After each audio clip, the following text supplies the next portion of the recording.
Yes, quite lovely. That should just about do it. Commander, we are finished with this world. Commence towing our planet to its next destination. Lieutenant! Yes, sir. You have fulfilled your tree quota. Barely. We are ready to return to base. Not so fast, Lieutenant. Just because we don't need any more trees doesn't mean they should have them. Destroy everything. Well, isn't that just a cheery note to start this episode on? What's up, guys? It is Charzzariah, and welcome back to another episode of Let's Play Ratchet & Clank. On the last episode, we went to Planet Iridia, explored pretty much the entirety of it. Met up with Skid McMarks and his agent, got ourselves a lovely hoverboard, and was also told if we can win the Grand Championship in Blackwater City, then, I don't know, Skid's agent might actually have something for us. So, on this episode, we are going to be exploring planet Eudora. It's quite obvious now that they've pretty much finished logging in place, even though they're still chopping down all the trees. But yes, we're going to come to planet Eudora and see if we can figure out what Chairman Drek is planning. See if we can find this lieutenant guy. That's, yep. I knew that was going to hurt me. I knew it was going to hurt me, but still I went for it. Oh well. But yeah, so this episode should be pretty lengthy, I should say. Pretty much trying to get through a whole planet per episode, I think, is a good formula for these kind of videos, because it reaches about, I'd say about 20 minutes, which is what we're aiming for most of these episodes. Now, if I remember correctly, isn't there, I swear there's like a gold bolt around this area? I don't know, maybe I'm wrong. We'll go around the planet, see what we can find, and if we so happen to stumble upon a gold... Never mind. Alright, I'm trying to figure out how I'm actually going to do this. Is this it? Yep. Cool. Alright, so that is gold bolt number 9. I believe it's number 9, at least. I'm pretty sure it's number 9, yeah. We can check the, is it in items? Yep, item 9. Alright, cool. So, yeah, not bad. But yeah, this episode is actually, I'm recording this not late at night, but later than I would normally record these episodes. I normally record them during the day, around midday, probably. I'd say around, hello? Is there supposed to, oh wait, I get the feeling I'm supposed to, no? I'm fairly certain I'm not supposed to just long jump across that. I'm fairly certain there's supposed to be a swing shot target of some description, or do I have to take down a couple more of these? Hello? Yes? No? Maybe? Hello? Alright, I guess we can't go this way for a little bit. I guess we'll look, explore the rest of the planet. But I'm actually also, I think, if you take out enough of these ships, there is a skill point in it for you. Let's see if we can prove that right or wrong or not. Yes? No? Am I just completely wrong about all this?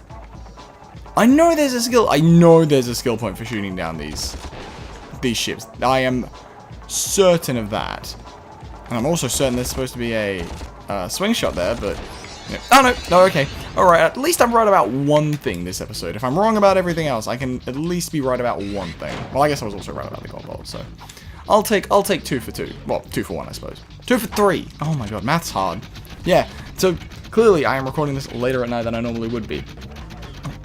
Purely because I'm actually recording this the day before it comes out on YouTube, because I was initially planning on, like, there were a couple of days of the week where I was planning to record the episode, but for one reason or another I was unable to. You know, it was my last week of, like, going to classes for university, so my semester is finished now, which I'm very, very happy about. It means I have no exams either because of the course I'm taking. I'm taking a media course with a major in CGI and visual effects, which is actually really interesting. And, you know, I picked it for a couple of reasons, partially because, you know, that kind of stuff has always interested me.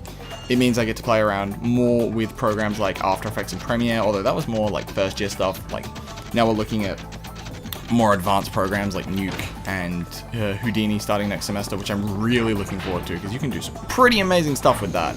For people who don't really know a whole lot about visual effects and CGI and stuff like that, though these words probably mean not a whole lot to you, but for people that, you know kind of what I'm talking about, they can understand that, yeah, that software is pretty cool stuff, so I'm very, very keen to getting to work with that.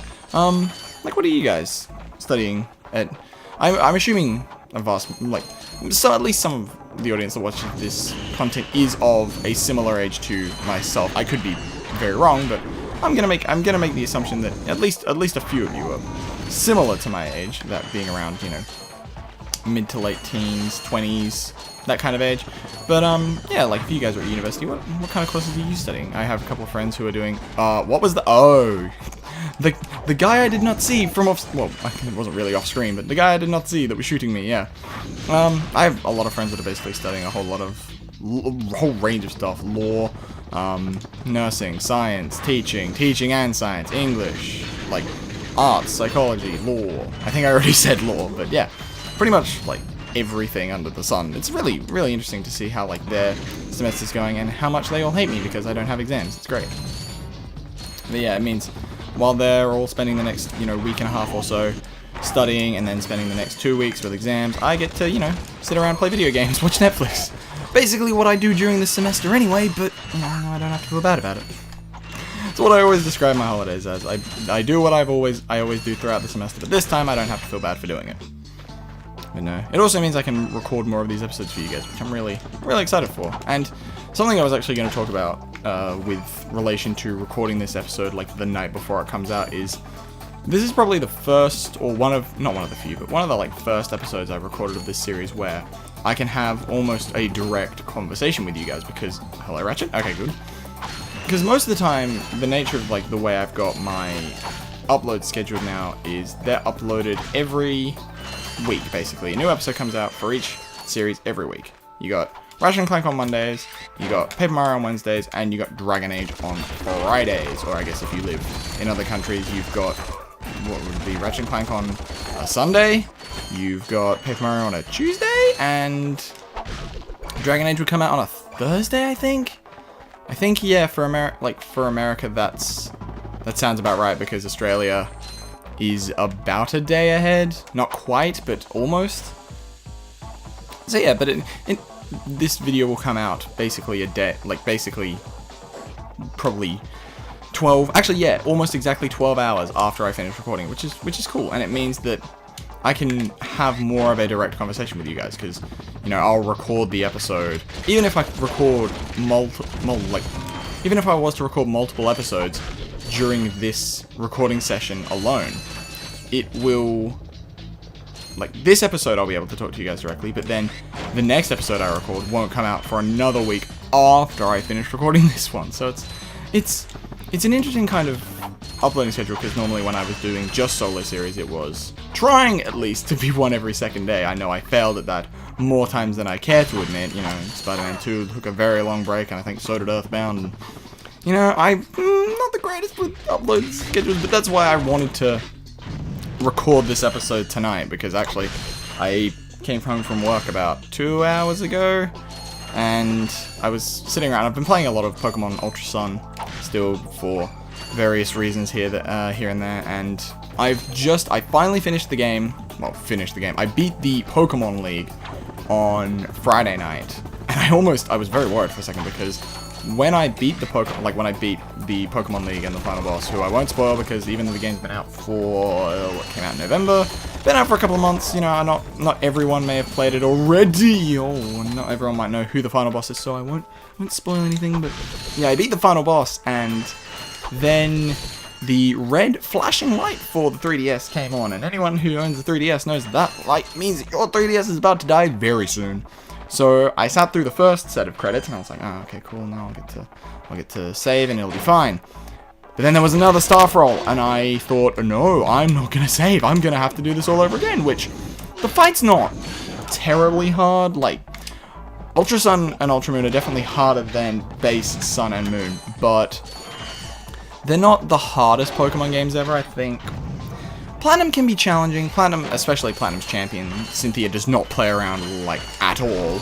But I don't think they're the hardest Pokemon games ever. They're definitely harder than Sun and Moon, but granted, Sun and Moon can be seen as, like, the easiest of the Pokemon games, so don't know what that tells you. Also, Hold on a moment. I think I know why. Oh, I know why. Yeah. Okay. I'm just an idiot, it turns out, because the reason there's no swing shot target here is because you're supposed to come here after getting the suck cannon, and I'm assuming you just long jump back over. Yep. Alright, so it wasn't that... Well, it was that I was wrong, and it's also that I'm just an idiot and I've forgotten a lot about this game, it would seem, which is weird because... I don't know, I thought I'd remember more about this game, but evidently not. Anyway, oh, not like this. Okay, I need to be more careful with my long jumps, because that's the second time this episode that I've almost killed myself. But yeah, so playing a lot of Ultra Sun, Ultra Moon, I've gotten to the post-game, which is actually really, really cool. I like Ultra Sun and Ultra Moon's post-game a lot more. It's not the best post-game, I still think that would go to either 4. I think the games with the best post-game are Black and White 2. Actually, I'm going to buy some ammo real quick, because I'm very... Okay, yeah, I deserve that. I long jumped without knowing what was in front of me at all, so I deserve that. But no, I'm going to quickly buy some extra ammo. Oh, we do have a new weapon we can buy on this planet. We have the Glove of Doom, which actually, if you were paying attention a little earlier, we picked up some ammo for, which those ammo, we won't buy it just yet. We'll wait till the end of the level. But I'm pretty sure that ammo box always drops Agents of Doom ammo, and I don't know why. Like, I was fairly certain that it only dropped, like, item boxes like that only dropped ammo for weapons that you already had, but I guess not, which is, I guess, a little bit interesting. Now, this is where the swing shots are supposed to spawn in, I believe, if I am correct. Let's see. Yep. Okay. This is where the swing shots are. So if we spin this bolt round and round and round, we can see the swing shot targets glide into frame. But yeah. So I've been playing a lot of Ultra Sun, Ultra Moon. I was actually playing it before recording this. I was just lying on my bed playing it, and I was thinking, you know what? I could be doing more productive things with my time right now. So I decided I'd record some Ratchet and Clank, considering I hadn't recorded the episodes for this week. So yeah. What else have I been playing? Actually, yesterday I went to like this collector toy fair thing that happens pretty much every year in the big like fairground near, I guess, near my. It's not like I don't live in a town. I live in in Australia we don't have towns, we have suburbs. So it's the main city of South Australia, which is the part of Australia that I live in, Adelaide.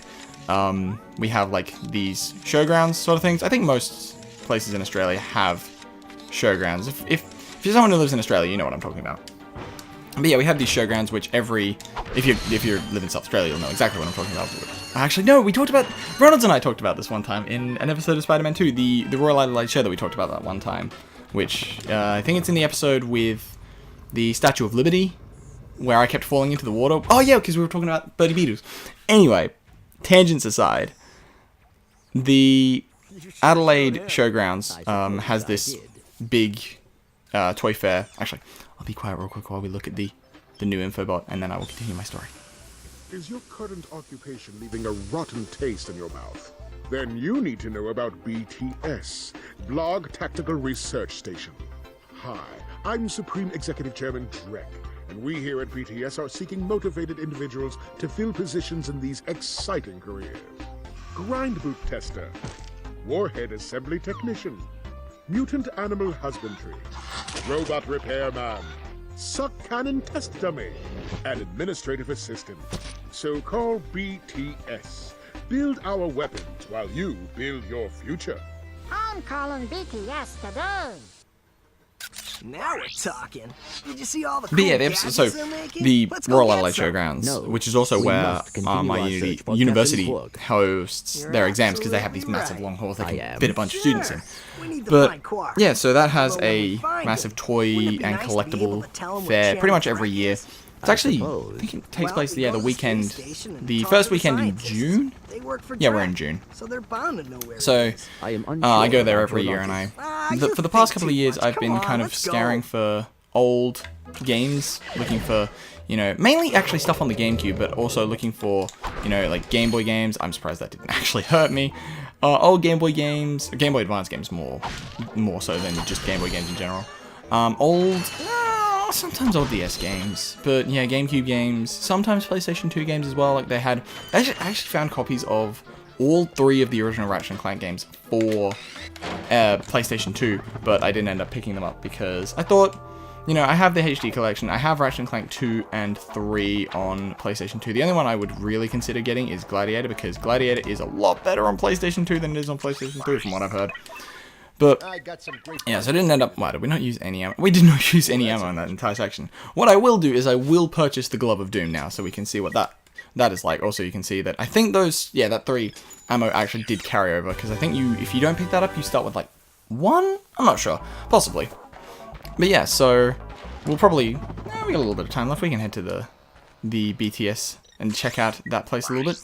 But yeah, so I was walking around. I didn't actually see a whole lot there yesterday that I was actively interested in, which is weird. Like, normally I see a lot of stuff there that, you know, actively grabs my attention. But one thing I did see was an original copy, just the cartridge, of Pokemon Sapphire, and a GameCube copy of Simpsons Hit and Run, which are both games that I played extensively when I was a kid. I had a copy of Pokemon Sapphire that wasn't really... Well, no, it wasn't legitimate at all. Like, I don't know why I was saying it wasn't really legitimate. It wasn't legitimate at all, because the cartridge was black. But, that's what happens when, you know... Even, like, back in the early 2000s, people on eBay were still trying to rip people off with, you know, stuff like that. Taunted. Nah, we won't pick up the Taunted just yet. We need a... I'd like to have a couple more bolts, I think, under my belt before we go off and do something like that. What can we do? Let's... Actually, I know exactly what we can do, because it won't take that long. Yeah, we can do this. But yeah, so I found a copy of Pokemon Sapphire, and I found a copy of Hit and Run. Now, Sapphire, just the cartridge, probably... I'd say a fair price to pay would be about 50 Australian dollars. $50 Australian. There was another guy selling them there. I think he was looking for 60 per game, and I was like, not really sure. He had Ruby though, Ruby was the one that I first played. I didn't play Sapphire to start with. I played Ruby to start with. So I was tempted, but in the end I decided no, I wouldn't get the Ruby game. But I found another copy of Sapphire for, I think it was $30 or something, and I was like, ooh, that's good. That's a really good price for that game. And so I grabbed both that and the Simpsons Hit and Run, which I think was $40. So Simpsons Hit and Run was actually more expensive than Pokemon, which I would never think that I would pay more for Simpsons Hit and Run than I would for a Pokemon game. But hey ho. So, you know, I took them to the person running the store, and I was like, hey, what's like the best deal you can do for these two? And she was like, what's the price on them? And I was like, it's 30 and 40. And I was like, could you possibly like drop it down to around like $50, $60? And she went, I don't think I could do 50, which fair enough. That's together they were $70, so you know that'd be a loss of profit of $20, which I can, you know, understand that is not desirable in the least. So I was like, well, how about closer to 60? She went, okay, you know, we can look at doing something around 60. Said, how about 62? And I said, you know, I can do that for 62. That's less than, you know, what they're marked as. I am more than happy to pay $62 for these two games. So yeah, I picked both of them up, and I'm very, very pleased that I did, because replaying Pokemon Sapphire, you know, legitimately for the first time will be really, really fun. And playing through Simpsons Hit and Run again is something I'm very much looking forward to, because I played it on PS2 extensively, and I've played it on GameCubes before. I think we can actually just... Yeah, it's probably faster just to run past these guys. I've played it on GameCube before as well, because one of my friends has it on GameCube, so I've played his copy a couple of times, but... Alright, yeah, we pick up the infobot after we escape the ship, that's right. But yeah, so I'm really looking forward to playing these games. Maybe there'll be a Let's Play of at least Hit and Run coming out in the future. I don't think I'll do a Let's Play of Sapphire, because I've already done Emerald, so... I've done the sister game, why would I do the main, like, the game that is not as good as Emerald, so... I might look at doing a Let's Play of Hit and Run sometime in the future, but we'll see how we go. We'll see what the future holds. But yeah, that's my little story that went on way longer than I thought it would have. This is Darla Gratch reporting live from Blackwater City. We've just learned that Captain Quark will be presenting the grand prize at the Intergalactic Hoverboard Championship, which will be held here over the next few days. In related news, this planet has recently been suffering from an infestation of strange amoeboid creatures. The city's administration has assured this reporter that every step has been taken to eradicate these nuisances. Darla Gratch, Channel 2 News. Yo! Yo, she dead! I hope that poor woman is Sorry, I had to alright. make that joke. Nah, she's fine, I think. I was talking about the hoverboard races. Exactly, so we have now found where we need to go to use our hoverboard and win the hoverboard race in Blackwater City. So, in the next episode, I reckon we will continue exploring a little bit more of the Blog Tactical Research Station, or BTS, as the kids say. And, you know, seeing if we can find any more infobots, gadgets. It looked like there was quite a few gadgets on offer here, so we'll see what we can find. And yeah, so if you enjoyed this episode in any capacity, please be sure to leave a like down below this video. If you haven't already, consider subscribing so that you can keep up to date with all the new content coming out on the channel. This series, of course, Let's Play of Paper Mario, the 1000 Year Door, and a Let's Play series of Dragon Age Inquisition, which I mentioned come out on Wednesdays and Fridays if you're in Australia, or I guess Thursdays and Tuesdays everywhere else. And yeah, also be sure to ring that little bell to make sure that you get notifications when I actually upload videos instead of having to guess when or check your subscription box every day. But yeah, thank you guys very much for watching, and I will see you guys on the next one. Bye bye.